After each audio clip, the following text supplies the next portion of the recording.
Today we are discuss about energy resources. Okay, ऊर्जा संसाधन। तो भारत में ऊर्जा संसाधन कहाँ कहाँ पर पाया जाता है, क्या क्या यूजेस हैं, कौन सा नवीनीकरण ऊर्जा स्रोत है, कौन सा नॉन रिन्यूएबल ऊर्जा स्रोत है, उसके बारे में डिस्कस करेंगे। इंडियन ज्योग्राफी का एक पार्ट है ऊर्जा संसाधन। ऊर्जा संसाधन जिसका उपयोग हम ऊर्जा उत्पादन के लिए करते हैं। तो ऊर्जा संसाधन क्या होता है? इसका मतलब ये होता है कि इसका हम ऐसा संसाधन जिसको हम ऊर्जा बना सकें, ऊर्जा के रूप में यूज कर सकें।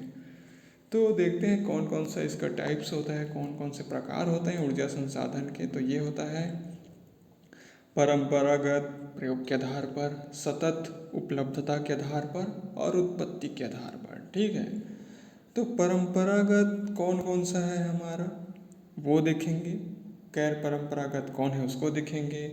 नवीनीकरण ऊर्जा स्रोत किसको बोलते हैं, अनवीकरण ऊर्जा स्रोत किसे बोलते हैं। ठीक है, और उत्पत्ति के आधार पर जैसे जीवाश्म, परमाणु ऊर्जा, हाइड्रो पावर, सौर ऊर्जा, पवन ऊर्जा, जैव ऊर्जा, भूतापी ऊर्जा, तरंग ऊर्जा, समुद्र तापीय ऊर्जा, ज्वारीय ऊर्जा। ठीक है, तो परंपरागत ऊर्जा स्रोत किसे बोलते हैं? ऐसा स्रोत जिसको हम परंपरा मतलब बहुत पुराने टाइम से यूज कर रहे हैं, ऐसा ऊर्जा स्रोत। जैसे कोयला है, पेट्रोल है, खनिज है, ठीक है, सूखा गोबर है, चारकोल है, प्राकृतिक गैस है, लकड़ी है। घर में जो खाना बनाते हैं ना गांव तरफ में या फिर पुराने ज़माने में आदिवासी, तो वो सब क्या है हम पुराने ज़माने से ही बनाते आ रहे हैं परंपरागत तरीके से। तो इसलिए इसका नाम दिया गया है परंपरागत ऊर्जा स्रोत। गैर परंपरागत ऊर्जा स्रोत में क्या होता है, जो अभी अभी डेवलप किया गया, अभी भी विकसित किया गया है, उसको बोलते हैं गैर परंपरागत ऊर्जा स्रोत। जैसे क्या है, सौर ऊर्जा है, पवन ऊर्जा है, ज्वारीय ऊर्जा, भूतापीय ऊर्जा, बायोगैस, परमाणु ऊर्जा, सैल ऊर्जा इत्यादि। ठीक है, ये सब क्या है अभी अभी वैज्ञानिक तरीके से ये सब खोजा गया। सौर से मतलब सूर्य के प्रकाश से किस प्रकार से ऊर्जा हम जनरेट कर सकते हैं, पवन ऊर्जा हवा के माध्यम से किस प्रकार से ऊर्जा उत्पन्न कर सकते हैं, ज्वारीय ऊर्जा जो समुद्र में जो लहरें उठती हैं उससे ऊर्जा प्राप्त करते हैं, भूतापीय ऊर्जा मतलब पृथ्वी के टेम्परेचर के उसके तापमान अंदर में जो एक हीट रहता है ना गरम गरम, उससे हम जो ऊर्जा प्राप्त करते हैं भूतापीय ऊर्जा। बायोगैस जो विभिन्न प्रकार के जो अपशिष्ट है, अपशिष्ट पदार्थ, गोबर, गैस इत्यादि, सड़े गड़े जो भी हमारे खरपतवार है उससे जो गैस निकलते हैं उससे ऊर्जा बनाते हैं, बायोगैस के अंतर्गत आता है। परमाणु ऊर्जा में क्या है, परमाणुओं से हम ऊर्जा प्राप्त कर सकते हैं, जैसे यूरेनियम है, थोरियम है इत्यादि। ये सब जो परमाणु चीज़ है उनसे भी ऊर्जा हम प्राप्त करते हैं। सैल ऊर्जा जो चट्टानों में जो गैस रहती है उससे ऊर्जा प्राप्त करते हैं। ठीक है, सतत उपलब्धता के आधार पर। तो सतत उपलब्धता मतलब कौन कौन सा जो हमारा अभी अभी मिल रहा है, जिसको बहुत टाइम तक हम यूज कर सकते हैं, उसके बाद उसको हम यूज नहीं कर सकते हैं, उसको अनवीकरण ऊर्जा बोलते हैं। ठीक है, अनवीकरण ऊर्जा। इसमें क्या होता है, कोयला है, पेट्रोलियम है, प्राकृतिक गैस है, सेल है, परमाणु ऊर्जा। मतलब इसका संसाधन लिमिट है, इसको हम अधिक टाइम तक यूज कर ही नहीं सकते। ये कुछ टाइम के बाद क्या हो जाएगा, समाप्त हो जाएगा। क्या एक टाइम ऐसा आएगा जो हमारे पृथ्वी में जो ये सब ऊर्जा है ये पूरा खत्म हो जाएगा। क्या कोयला खत्म हो जाएगा, पेट्रोलियम भी खत्म हो जाएगा, प्राकृतिक गैस, परमाणु ऊर्जा, सेल ऊर्जा, ये सभी धीरे धीरे खत्म हो जाएंगे। तो ये किस में आएंगे, अनवीकरणीय ऊर्जा। लेकिन हमारा नवीकरणीय ऊर्जा किसको बोलते हैं, नवीकरणीय ऊर्जा जो हम बार बार यूज कर सकते हैं, फिर से बना सकते हैं। जैसे सौर ऊर्जा, अब भाई सूर्य तो समाप्त तो होने वाला है ही नहीं, पवन ऊर्जा हवा तो रहेंगे ही, ज्वारीय ऊर्जा है, भूतापीय ऊर्जा है, ये सब क्या है इसको बार बार हम यूज कर सकते हैं। इसको बोलते हैं नवीकरणीय ऊर्जा। ठीक, तो भारत में जो ऊर्जा हम उत्पादित करते हैं, ठीक है, तो उसका कहाँ कहाँ यूज होता है, तो कैसे यूज होता है। देखो, कोयला से हम लोग कितना परसेंट निकालते हैं ऊर्जा, ये कब का रिपोर्ट है, फरवरी 2021 का। ठीक है, तो कोयला से हम 53% क्या करते हैं, एनर्जी लेते हैं। नवीनीकरण संसाधन से हम 24.5, ठीक है, जल विद्युत से 12.2, प्राकृतिक गैस से 6.7, परमाणु 1.8, लिग्नाइट 1.7, तेल जो है 0.1%। ये सब क्या है इधर से हम एनर्जी निकालते हैं। किधर से? कोयला से निकालते हैं इतना परसेंट, नवीनीकरण संसाधन से इतना निकालते हैं, जल विद्युत से निकालते हैं। तो ये सभी से हम लोग ऊर्जा जनरेट करते हैं, उसी का परसेंटेज है। ठीक, आगे क्या होता है हमारा? आगे होता है कोयला। ठीक है, कोयला का क्या है, इससे क्या क्या बेनिफिट, कैसे निकाला जाता है, क्या क्या इसके बारे में देखते हैं। तो कोयला बना कहाँ से हमारा पृथ्वी में? कोयला जो हमारे विभिन्न प्रकार के जो जीवाश्म ईंधन है, जो पृथ्वी में दबे हुए थे लाखों करोड़ों साल पहले, पेड़ पौधे दब गए थे, जीव जंतु दब गए थे, और जो भी जीवाश्म ईंधन, नाम से स्पष्ट है, जीव का जो मरा हुआ जीव है वो उसके दबने से प्राकृतिक ईंधन हमको प्राप्त हुआ कोयला के रूप में। ठीक है, कोयला हमको प्राप्त हुआ, बहुत सालों के बाद मिलता है ना कोयला, तुरंत तुरंत नहीं मिलता है, कई सालों से, मिलियंस ईयर्स वो दबे रहेंगे पृथ्वी के अंदर में। उसके बाद हम उसको खुदाई करेंगे तो उससे जो कोयला बन जाएगा उसी से हम एनर्जी निकालते हैं। ठीक, तो इसका यूज कहाँ किया जाता है? तो प्रकाश ऊर्जा में यूज किया जाता है, और फैक्ट्री वगैरह में विद्युत के रूप में यूज किया जाता है। हाइड्रोकार्बन से निर्मित होता है, ये एक प्रकार से ठोस होता है। ठीक है, ज्वलनशील होता है क्योंकि ये जैव पदार्थों से मिलकर बना होता है। इसके अंदर में क्या क्या पाया जाता है? कोयला के अंदर में मुख्यतः रूप से हमारा कार्बन होता है, फिर हाइड्रोजन, फिर ऑक्सीजन, फास्फोरस, सल्फर आदि पाया जाता है। किसमें? कोयला में। सबसे ज़्यादा पाया जाता क्या है कोयला में? तो कार्बन की मात्रा ही पाई जाती है। ठीक है, 90 to 95% पूरा हमारा कोयला ही कोयला होता है। ठीक है, तो प्रारंभिक स्रोत इसका क्या है? ऊष्मा देता है, शक्ति प्रदान करता है, विद्युत शक्ति। ठीक है, और क्या काम आता है? जिंक कोयला के निष्कर्षण में, मतलब जिंक और कोयला को जब अयस्क से निकाला जाता है तब इसका यूज किया जाता है। कोल गैस, वाटर गैस, टार, कोक, उर्वरक तथा विभिन्न प्रकार के वार्निश एवं कीटनाशकों में भी उत्पादन किया जाता है। उद्योगों की जननी बोला जाता है किसको? कोयला को, क्योंकि बहुत प्रकार के उद्योग में इसी का यूज होता है, कोयला का, इसीलिए इसको बोलते हैं उद्योगों की जननी। ठीक, भारत का सबसे बड़ा एवं महत्वपूर्ण कोयला क्षेत्र कौन सा है? तो भारत में जो सबसे महत्वपूर्ण कोयला क्षेत्र है, जहाँ का लगभग 80% कोयला वहीं से हम निकालते हैं भारत का। कहाँ से? दामोदर घाटी। दामोदर कहाँ है? घाटी कहाँ है? दामोदर नदी के आसपास। तो ये कहाँ है हमारा? ये हमारा है वेस्ट बंगाल और झारखंड के बीच में। ठीक है, यहीं से हम क्या करते हैं, लगभग 35% कोयला, ठीक है 80% नहीं, 35% कोयला यहीं से निकालते हैं, दामोदर घाटी से। इसके प्रकार क्या क्या होते हैं? कोयला के प्रकार में देखते हैं तो पीट कोयला होता है, निगनाइट कोयला होता है, बिटुमिनस, एंथ्रासाइट कोयला, ठीक है, एंथ्रासाइट कोयला, ये सभी हमारा कोयला का प्रकार होता है। ठीक है, पीट कोयला किसे बोलते हैं? ये लकड़ी से मिलता जुलता हुआ होता है, कम गुणवत्ता वाला होता है, इसमें बहुत गुणवत्ता बहुत कम होता है, 40% ही इसमें कार्बन होता है। अब जिसमें कार्बन कम रहेगा वो अधिक धुआं देगा, अधिक राख उत्पन्न करेगा, नमी का मात्रा ज़्यादा होगा, इसलिए ज़्यादा यूज नहीं किया जाता। इसको फैक्ट्री में तो लिया ही नहीं जाता पीट कोयला को। ठीक है, इसको कोयला क्या बोलते हैं, ईटा ईटा बनाते हैं ना, ईटा भट्टी में, वहाँ यूज हो सकता है पीट कोयला का, लेकिन फैक्ट्री वगैरह में इसका यूज नहीं होता। उसके बाद हमारा देखते हैं लिग्नाइट कोयला। इसका रंग होता है भूरा कलर का, ये इसका भी गुणवत्ता बहुत कम होता है, 40 से 55% होता है। ठीक है, उत्पादन की दृष्टि में देखा जाए तो सबसे ज़्यादा कहाँ पाया जाता है? तमिलनाडु में, यहाँ पे तमिलनाडु में लिग्नाइट कोयला पाया जाता है। ठीक है, इसमें मैप में मैं दर्शाना भूल गया हूँ। ठीक है, लिग्नाइट कोयला कहाँ पाया जाता है? सबसे ज़्यादा तमिलनाडु में। तो ये जम्मू कश्मीर है, राजस्थान है, और गुजरात और केरल, ये इधर क्या होता है, हमारे लिग्नाइट कोयला पाया जाता है। आगे हम देखते हैं बिटुमिनस कोयला।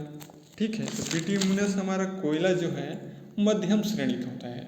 लगभग हमारा कुल कोयला का 80%, इंडिया में जितना कोयला उत्पादन किया जाता है उसमें 80% बिटुमिनस कोयला होता है, गैर कोकिंग प्रकार का होता है। ठीक है, लिग्नाइट कोयला की अपेक्षा कठोर होता है। ये क्या होता है? उससे कठोर होता है, वो क्या है, भुरभुरा रहता है, मारोगे तो फट से टूट जाएगा, लेकिन ये थोड़ा उससे कठोर होता है, जल्दी से टूटता नहीं। इसका भी यूज इसमें कितने % कार्बन पाए जाते हैं? तो 55 से 80% कार्बन पाए जाते हैं। ठीक है, तो गोंडवाना काल का कोयला बिटुमिनस प्रकार का कोयला कहलाता है। तो गोंडवाना हमारा काल का कोयला का मतलब क्या है, गोंडवाना शैल समूह। तो वो बहुत पुराना शैल समूह है, मतलब 250 मिलियन ईयर एगो का हमारा गोंडवाना हमारा शैल समूह है। तो यही हमको क्या मिलता है, बिटुमिनस मिलता है। 55 से 80% कार्बन मिल जाता है इससे। ये बाकी दोनों से तो अच्छा ही है। उससे भी अच्छा हम देखना चाहें तो एंथ्रेसाइट कोयला है, सबसे बेस्ट। ये कहाँ पाया जाता है, हमारा भारत में जम्मू कश्मीर के रिहायशी क्षेत्रों में, पहाड़ी क्षेत्रों में 80 से 95% इसमें होता है कार्बन।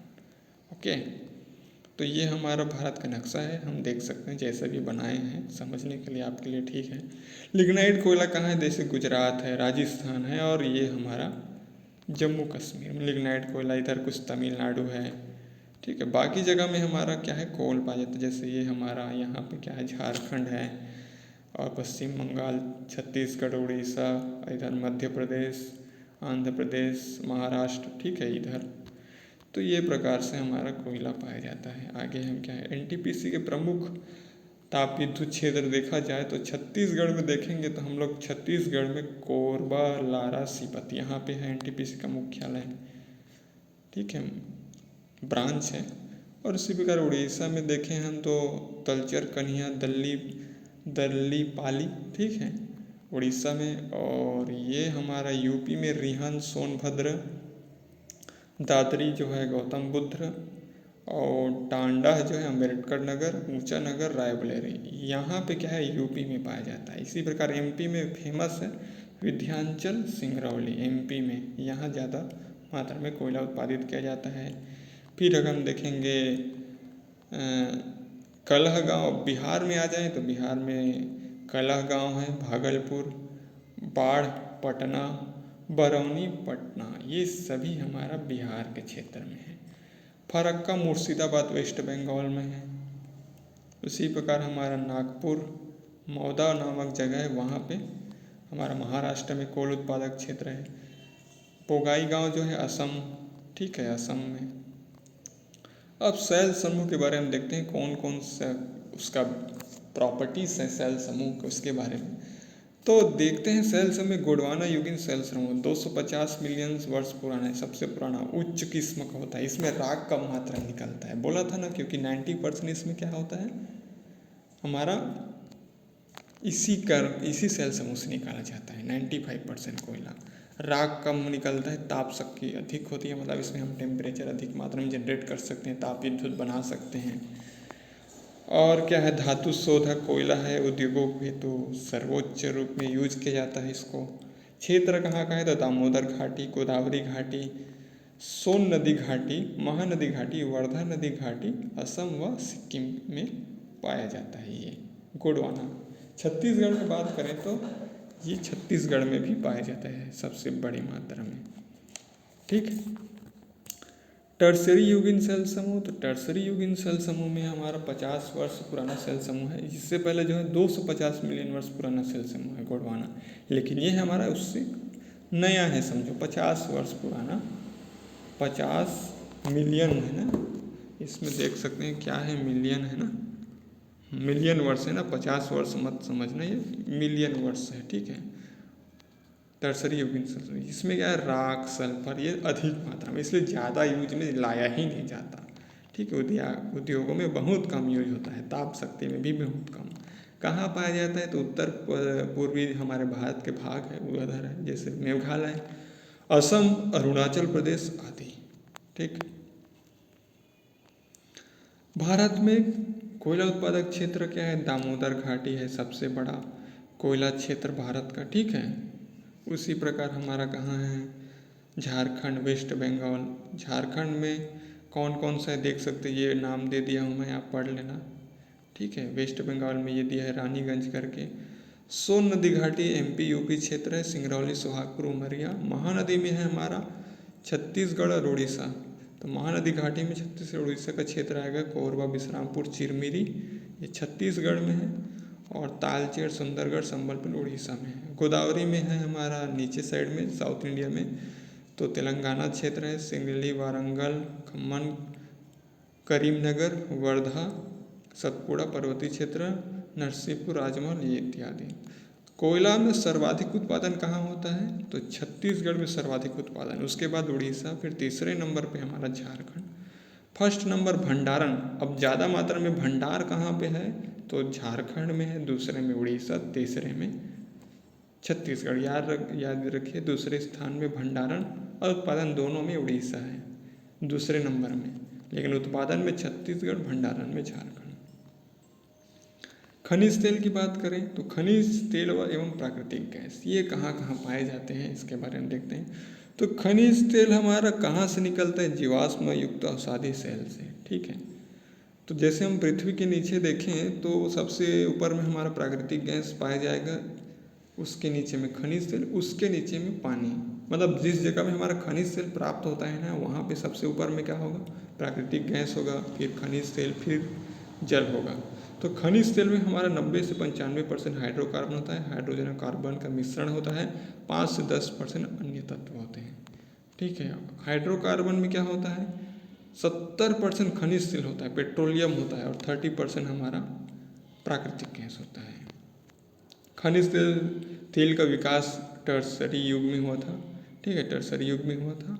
खनिज तेल कुआं फर्स्ट कहाँ मिला था? तो असम के माकुम क्षेत्र में 1867 में। उसके बाद हमारा नया खोला गया हमारा डिगबोई में। तेल अन्वेषण क्षेत्र में कौन कौन से? हमारा इंडियन ऑयल लिमिटेड है, all Indian natural gas limited है। प्राकृतिक गैस प्रसंस्करण और संप्रेषण वितरण, ये सभी कार्य हमारा गैस अथॉरिटी ऑफ इंडिया द्वारा किया जाता है। खनिज तेल कमी है, इसीलिए हम क्या करते हैं? दूसरे देशों से आयात करते हैं। खनिज तेल हमारे देश में कम है इसीलिए। प्राकृतिक गैस के भंडारण में देखें तो सबसे ज़्यादा हमारा ईस्टर्न ऑफशोर में होता है, उसके बाद वेस्टर्न ऑफशोर, फिर असम, फिर आंध्र प्रदेश, फिर राजस्थान। लेकिन उत्पादन में देखा जाए तो प्राकृतिक गैस का ज़्यादा उत्पादन होता है आसाम में। आसाम में सबसे ज़्यादा, फिर गुजरात, फिर राजस्थान का नंबर आता है। पेट्रोलियम के भंडार में देखा जाए तो सबसे ज़्यादा पेट्रोल का भंडार कहाँ पर है?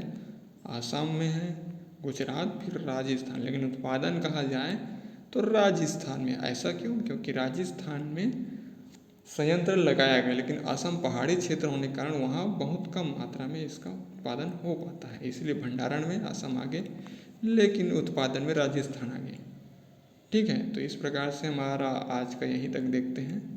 ऊर्जा संसाधन, इसका PDF आपको डिस्क्रिप्शन में मिल जाएगा। Thank you.